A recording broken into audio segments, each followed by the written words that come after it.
Hello everyone, welcome back to our channel Sugar, Spice and Everything Chaos. So, for today's episode, we're trying something new. So, this season again, just to remind you, we're gonna do politics of the female psyche. And the last few episodes, we thought we could kind of get into the psychology of the female psyche and see how we can work with changing our mindset so that the systems can eventually follow. Right. So, very specifically, we're going to talk about childhoods today. And hopefully, just listening to it, it's going to make you laugh. It's going to make you cry a little. It's just going to make you feel good overall because, childhood is just childhood, right? Like, that's your period of innocence. That's your period of, like, also pure wisdom. Also, that's the period where I think all of us. Uh, really believed in the possibility that like unconditional love was possible because we embodied unconditional love ourselves. So to begin this episode, let me shoot this question to Anne. And what was your favorite childhood memory? So there's a lot of childhood memories that I kind of cherish. Is one of the thing is like when I was very small, when I used to take a bath, like in the floor that I used to put a lot of soap and use it as a slide to go from one place to another. I used to spend a lot of time doing that. I used to have so much fun, and I was a single child, right? So I used to create my own fun, be creative. There's another thing I think I've not told you is that I generally like eating murukku. Okay, that is my Mm. favorite thing. So my mom used to send me to the shop to get stuff, and you used to get the remaining, 1 rupees or 2 rupees. You used to get the remaining change, and I used to buy for 1 rupees. I used to get four murukku, and then my mother would not have probably scolded me, but it's just that I used to love that murukku so much. I used to on the way to walking to my home, I used to finish it, and I'll have two more murukku left. So I'll go back again and I'll eat it again. So until everything is gone inside, I want to enter the home. So I think that is something that I really think it's very funny. Yeah. Right. So, uh, when it comes to like childhood memories, what you see is like there's a lot of places where you do certain things that you like feel like your parents don't approve of, but you do them anyway because it just feels good. You kind of have like this inner sense of like satisfaction and pleasure that comes from life, but you also kind of secretly start to have like a hidden personality where you feel like, if this was something that kind of got exposed to the adult world, they will not approve of you. I think, that's something that we need to talk about specifically in today's episode. Why do we actually create that shadow space where it's usually something that's driven by guilt or fear? And what you see is like, this sort of persona that gets created, right, where you feel this guilt and things, and so you kind of decide to have like a secret life which most people in your life do not get to see. And as an adult, right, what this kind of looks like is you stop trusting everyone around you. So it starts small. Like the guilty pleasure is something that's there as a child, but then as an adult you slowly see that you change into this person who is scared of everyone and anyone, because like that if they found this about you, they would probably like not approve and they will reject you. So from a place of like just joy and pure love, you kind of get into this place of like, oh no, this person is not going to be okay with it, so I have to instead of saying I will not do it, what we kind of do is like, I will do it, but I will start to hide myself from this person more. And what this does to us as individuals is we lose connection with humanity. We are constantly, with people, but then we don't feel comfortable with people. We talk about social batteries and things. So what we see is like, to be with someone, but like to perform, to wear a mask and be with someone means that we get drained because that's not our real self. But like, we also don't want to lose people. So we stay there, we wear a mask, and this is basically what mental illness is, right? Yeah.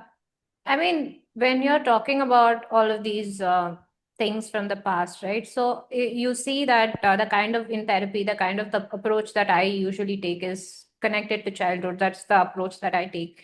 And I think It's the reason that I kind of resonate with that kind of ideology, to go back to see where the pattern is coming from childhood, is because you will see that the same thing that they learned as a child is what they do now. Like for example, there's this client of mine, when she was small, like she had her witnessed her parents fighting.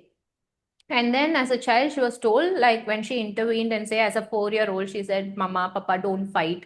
And then she was shouted at and she was locked inside a room along with her other cousins, sisters, and brothers.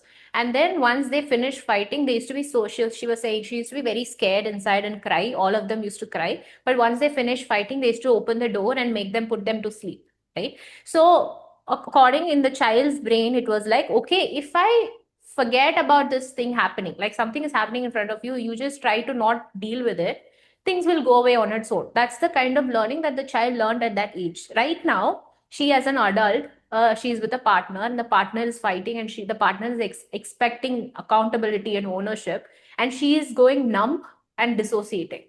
So you see Hmm. how things are like coming back from the past, and the child is like right now completely handicapped to deal with the real situation. What do you think is like the solution for this? Because, this is something that we talk about in psychology, where we say that most of your personality gets formed by age 5. But that's also like not a very good thing, right? So all of us just with adult bodies but functioning with like a mental emotional age of 5, that's not healthy. And maybe that's the reason we have so much chaos happening, politically, happening socially. But how do we fix this psychologically? How do we get out of like age 5 and become age 6, age 7? How do we reparent ourselves is my question basically. See, I think this inner child thing. I know it's a age old thing in therapy, that a lot of people are aware of the fact that inner child healing and things like that.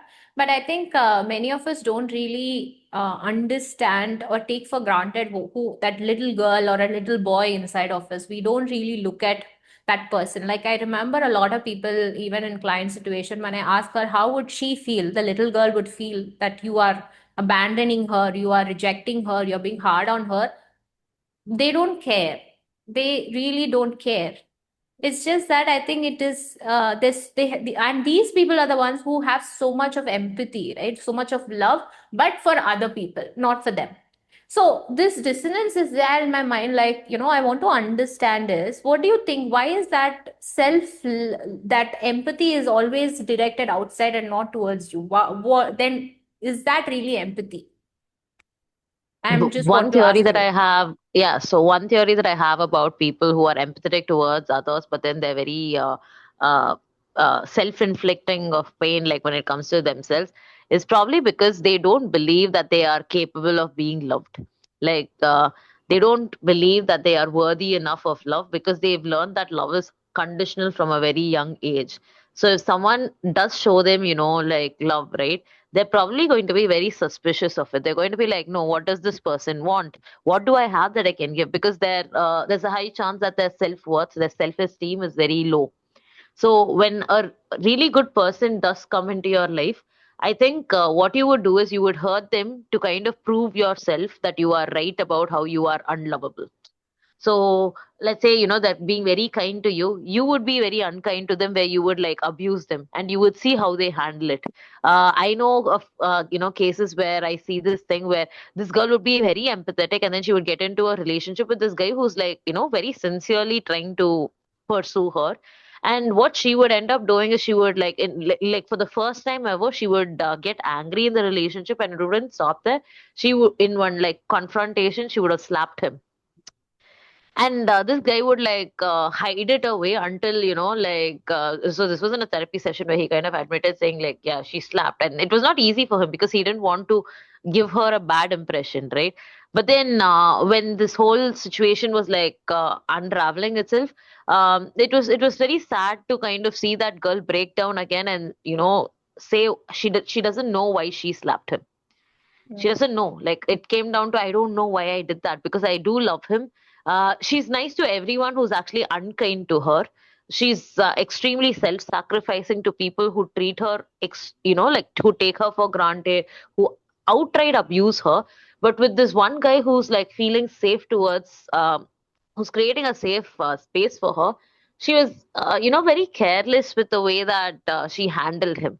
And, that was something that we had to process, where she had to, like, the repair was there because there is abuse, right? So I think for people who have this kind of inner voice, right, where it tells them that you are unlovable, nobody is going to love you if you do not perform, you have to earn people's love. For these people, they cannot simply exist and accept love, Hmm. right? So I think that's where it is. What do you think? Is this making sense to you? Yeah, I'm just thinking about taking for granted the people who care about you, right? I think that is the truth for everyone, right? Like you of course can't shout at a random person, but we tend to be so harsh on our parents, our friends, our partners. Like, do you think that, is, I don't know, is like, say our say sense of space, our comfortable space is supposed to be where we are with the loved ones, right? Where they should be able to witness the dark side of us as well, like the times when we get angry, the times when we cry, the times when we get vulnerable, things like that. But I'm just thinking, like, if she can't, I mean, of course that was a line that she crossed where she was extremely being abusive rather than just expressing. How do people like draw the line and say, okay, I can express, I can be myself, I can express my dark sides, but within that limits or boundaries, how do I protect myself? How I am, it just not, it doesn't make sense, it just doesn't follow. Do you So, understand what my question yeah, is? yeah, yeah. So I think, like, one way to conceptualize this is basically understand that, our impulses, right? So we're all born with like an empty mind, and then we slowly imbibe or internalize the voices that we basically heard as children.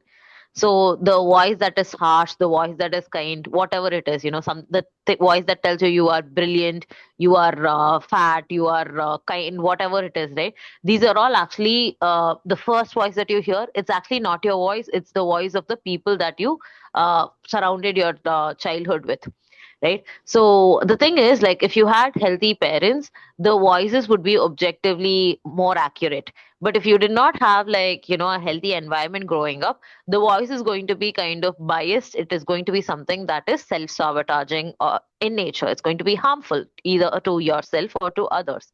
So now when we look at boundaries, right, I think boundaries is again something that you learn from parents. So unfortunately, the thing that we learn about boundaries is to not have boundaries at all, because Indian parents do not let you have your own sense of identity. Right. So if you start to kind of say, like, if you get angry, right, the first reaction you're going to get from your parents is like, a consequence that's extremely detrimental to your well-being. Like, there's going to be punishment that follows the first time you basically set a boundary with a parent. And as a child, right, when your parent punishes you by either withdrawing their love or basically saying you're not my child, some parents like casually joke about how you're adopted and things, which is very problematic. But like, when these are things that kind of get thrown at the child feels helpless. So the child learns that having a boundary means I could die. Their survival instincts is going to be so that they never put themselves in a situation where they uh, are under such harmful circumstances. So instead of saying, this makes me angry, they internalize the hate, right? So when they finally find a safe space where their anger is something that can be expressed, I think there's a little bit of a temptation that you have where you want to also see and push the limits and see if it is okay. Because when you feel anger, right, express anger, it feels really good. Rage feels really good when it's expressed. Oh, this makes me so angry. And then you roll your eyes. You like anything that, comes with expression feels good, because expression is basically what gives you pleasure in life. That's your life force. We're all here to express ourselves. So when you look at anger is not the problem. Anger is amazing. All of us should express it. But anger, when it becomes aggression, right? Then that's a problem. So aggression can be verbal aggression where we, insult each other, use like foul language, and we basically make the other person question their worth, right? So verbal aggression, bad. Physical aggression, bad. Sexual aggression, again, bad, right? So I think that's where the boundaries are. And as an adult, you slowly like get into it. See, I think it's going to happen this way only. I don't think you can skip the aggression part and become like a whole human. I think developmentally, right? Like you have to go through phases, stage one, stage two, stage three. So I think stage one is just feeling angry and getting comfortable with anger. Stage two would be to experiment a little bit with aggression and then deal with the consequences of it, right? So this is where you have your first breakup. This is where you have your first, sort of thing where you realize you are capable of inflicting pain. You are not just a victim. You are also capable of being the abuser yourself. So this is like a proper spiritual awakening if you look at it, because like, oh my God, I used to be the one who's always bleeding, but now I am the one who's causing other people to bleed. So you realize your own power through the fact that you aggressed once or twice, right? And after that comes stage three, where it's a little bit more balanced, and you say, okay, I can have anger, but I choose not to aggress, because aggression is something that is going to not just destroy the other person but destroy me as well. And that is like when you become a full whole functioning human. And I think that's what reparenting your inner child basically is. Hmm. So you're saying that, when you ask us to the reparent ourselves, how do we know that we require reparenting? How do we know that where we have to teach? What are the parts that we are? I understand that there might be parts that we are aware of, right? Like maybe there are people who have anger issues, or there are people who tend to get into patterns in relationships, or there are people who tend to put themselves in a place where they don't stand up or they don't set boundaries. There are problems that we identify. But how do we know how to go forward with this parenting thing? What do we say? What do we do? What's the first step in all of that? I think the first step is like realizing you need reparenting, because if you think you don't need it, you won't obviously get started, right? So I think one checklist that you can kind of look at in terms of like, do I need reparenting, or am I already like living my best life? Right, is to kind of see if you're depressed. I think like, I honestly think most people today need reparenting, but because like most people today are mentally struggling, and there's not a single person who doesn't relate to this word depression. There are again more people suffering from anxieties, more people suffering from all sorts of things. And mental health is, it's not just a trend, it's actually something that's talked about because it's become relevant. It's personally relevant right now because, yeah, we are, collectively kind of going through like chaos internally, and that is showing with the outside world, right? So I think, we believe that like the opposite of depression is like happiness. But that's actually not true at all, because you can't be happy all the time. You have a name for it: mania, hypomania, right? So being happy all the time is also in a way a disorder. It's all about like, so the opposite of depression would not be happiness, but rather it is expression. So if you are able to kind of figure out ways in which you are suppressing yourself, you are like basically shutting yourself, shrinking yourself, then that means that you are in need of reparenting. Are there places in your life where you think, you tell yourself no, you don't do it, but you really want to do it, you'll be good at it, but then you stop yourself from doing certain things? You talk yourself into playing it small. You tell yourself to dull your light because you think it'll scare someone else. You don't want to step on anyone's toes. You don't want to hurt someone's feelings, because if you spoke the truth, things would like, it would break the family, it would break the marriage, it would create a lot of issues. So anything that you feel like you need to suppress in order to keep the status quo, uh, that is basically what is causing your depression, Hmm. right? So if you find yourself in this place, understand that your inner child is not okay. Understand that your inner child actually requires reparenting. And the thing is, like, this is just the first stage, right? The second stage would be to question, do you want to change? Do you want to live a happier life? Do you want to live a life that's more purposeful and more expressive when it comes to, basically who you're meant to be in this lifetime? If yes, then this reparenting thing is something you should consider seriously, because believe it or not, because I know whatever I'm gonna say is gonna sound delulu to most people, but if you decide to change, you can actually have a much more satisfactory life. I won't say it's going to be a happy life, because when you're happy all the time, it's just like something's wrong with you. I don't trust people who smile a lot because life is not like, yeah, it's not okay. So, but then you will live a life where you're more real, right?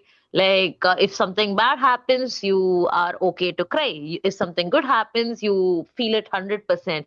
If there's something, someone, like irritates you with, you get fully angry. You basically start to become a more centered, aligned person, which you are basically meant to be. This quote of like, be you, be yourself, as cliche as it is, uh, being healthy is just being yourself. So it all comes down to one thing is if you are suppressing or holding back who you are, you're holding back your expression, you're holding back the showing your authenticity, which means that you definitely need reparenting, right? That's what Yeah. is you meant by that. But when you are talking about, no one can be happy all the time. I think one thing is that there's this two extreme, right? There's a positive extreme and negative extreme. Let's just say happiness and sadness, right? You can't stay in one zone all the time, but I think where you can do align and bring yourself most of the time is that neutrality. That's what people with mindfulness do it. Like they detach and say, okay, I'm not going to feel happiness or sadness. I'm like going to detach myself. I think that is a place you can train, but I'm not sure because I've tried it. I'm not sure how effective that is because it's like I feel like lately I've been realizing the beauty of feeling emotions, especially the bad emotions like sadness, disappointment, jealousy, and anger. So I feel like these emotions, it comes out due to certain experiences, and when you feel it, the impact it has on you, and I don't know, it's just some beauty in feeling feelings. I feel like, lately that's what I, I feel I, like. I I agree with you. I see. I don't know. Like I'm familiar with like Buddhist traditions and stuff. As much as detachment and all that sounds like good on textbook, I wish I could unplug my emotions and then switch it off and be in this Zen mode all the time. I think that's such a boring life to live. It is. It's so boring. Like, why would you like? Okay, if you want to do that, Yeah, if I it approve works because for it's you, your life. sure. But then Yeah, I but feel like like I personally, I yeah think from a personal point of view, feeling those feelings is such a beauty. It's like looking at the creation of God. That this is also this emotions is such a creation of God. It has so many flavors to it, and that each flavor is changes you. It's like this the gold going into this fire and getting refined. It feels like that. Like every emotion just refines you and shapes you into the person you are. And I think it's a lot of times people are either hyper expressing or hyper suppressing. Like I think it is not good to act on your emotions. It's good to feel your emotions, think about it, and then see how you want to express it. I mean, for example, if I am sad and I can sit and with the feeling, and I can see, okay, how do I want to express it? How do I want to make sure that I feel complete when by this emotion completely, I can use this emotion, things like that. I feel like, and also the reparenting thing. So see, when we talk to the inner child, I feel like I went to this anugraha thing, right? And they have this approach of getting in touch with your inner child in a very playful manner. I feel like we as adults, I think a lot of people are now understanding is just being a child and just doing stuff like this walk that we used to do, like jump and walk when we used to. yeah Yeah. yeah the skipping That is walk. such Yeah. a fun thing.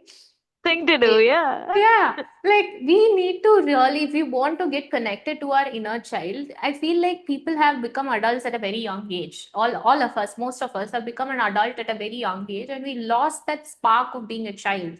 And even right now, the newer child are also extremely, mature. And I don't see being mature is, I don't think so. It's a healthy thing to do. It is. I think being mature is like a sign that you're traumatized. So, unfortunately, if your child is acting mature, please let her or him have the fun that she needs. I feel like we should get into that sort of that child play. And when the child play, we do that. Definitely, I feel like the demons or the adult demons or the problems will peep in. And I think that's when whatever you were saying, no, that reparenting ourselves and bringing us to understanding, okay, this is the way that you have handled it so far, you have suppressed yourself so far, how about expressing it, how about expressing in a safe space first. For example, you don't have to do it with strangers, you start in your family, then with your friends, then in your with the strangers. So you start small and then slowly pick yourself up to situations where you are able to comfortably express yourself. Like, is that does that sound like what you were going for? Yeah, basically that. See, the thing is like in an ideal world, your parents will do proper parenting, and none of us would have like bad childhoods. None of us would have been mature, during our childhoods. We would have all been messy, chaotic, just creative, right? We would have all been loud and it would have been fun. We would have been like little animals. But like as you grow older, you contain yourself, you're able to be a little bit more mature because that's how maturity has to happen. It's developmental. But unfortunately, that developmental freedom was not given to a lot of adults today. They just had to mature at a very young age. So now they realize like life is just, I've always been an adult. So adulthood also feels very like, what am I living for? So for them, I think it is important to get out there. I think, like things like getting out, like when one small thing you can do is like when it rains next time, instead of saying, it's raining, gotta take an umbrella out, go get wet. Like, dare yourself. Like, it's okay. It's just The clothes only and problem stuff. I have is so every time it rains, I do think of getting wet. It's just my phone, my laptop, my bag. That's the only problem I have. You keep it aside and you do it. You're an adult. You can problem solve. These are not, like, oh, weird things. But like, so that's the thing. Like, we just have to give ourselves permission to, be messy and be a little dumb. I understand being dumb is like a horrible thing because your inner voice tells you, oh my God, are you stupid? Are you an idiot? Are you a child? But like, you didn't do things that you were supposed to do as a child. So do it, because if you do it, you're not going to be depressed anymore. See, I mean, I think you asked me about, this childhood memory, and I think we all have to do share your childhood memory, favorite childhood memory, in the comments. But you didn't tell me what your childhood memory is. So mine's actually like a complicated thing. I don't know. When I think of childhood memory, this is something that I'm very proud of. So I once like, I was this very, dramatic child. I wanted to like surprise my sister. I wanted to like iron her dupatta and, basically So be that sweet. person who's like, yeah, I was very good intentions I had, but then Mhm. I obviously did not know how to iron, and then I created like a proper hole in her fancy dupatta that was like her, Christmas outfit or something. So it was her good dress, and I didn't know what to do because I knew I like messed up big time. So my first impulse was to hide it. Like I went to the laundry basket, dug all the clothes out, and then put it in the bottom, and then put all the clothes in. And then, like, I'm just sitting in the house. I'm like, oh God, when are they gonna find out? If they find out, I'll just say it was not me. I was like preparing a script in my head. How is that And a then, good childhood memory? I'll get there. I'll get there because you'll see Okay. how like the good part is. So like I don't know, my parents were like seated there, and then I kind of said, you know what, like I can't sit with this guilt because I'm very uncomfortable. So I kind of sat down with my parents. They were, I think, watching TV or something. I was like, switch it off. I need to talk about something important. And then all their attention was on me because they were scared because I tend to be very dramatic. And I told them, I did something really bad. And they were like, "What did you do?" They were like ready to yell at me, like, "What did you do? What happened?" And then I was like, "See, shh, you can't like do that. I will tell you the truth, but you have to promise me you will not scold me and you will not beat me. You will still love me." Because like that was my fear. Like if I told them the truth, like they were gonna do something to me that I cannot handle. Because at that point in time, I knew the only people that I loved were my parents, and if they did not love me, it would destroy my life. So when I told them this, they kind of again freaked out because they were like, "Tell us what you did. Tell us." And then I said, "No, you promise me." And then like they promised. They said, "Okay, we promise. What did you do?" Right. So I go inside the room and then I'm like picking up the butter and I'm like, okay, you can say it because they're not gonna scold you, they're not gonna like do anything. And then I'm like, I stand in front of them, I'm like, I did this. And the beauty of the iron box impression was there. And then they're like, "What did you do? Why? What happened?" And then they were like, "I wanted to iron it because like I wanted to surprise her, but like I didn't know how to." And then they were like, "Why did they started off that way?" I said, like, "You promised, you promised, you promised you wouldn't scold me." And they were like, "Okay, fine." And they said, "Okay, it's okay, parwala, it's okay."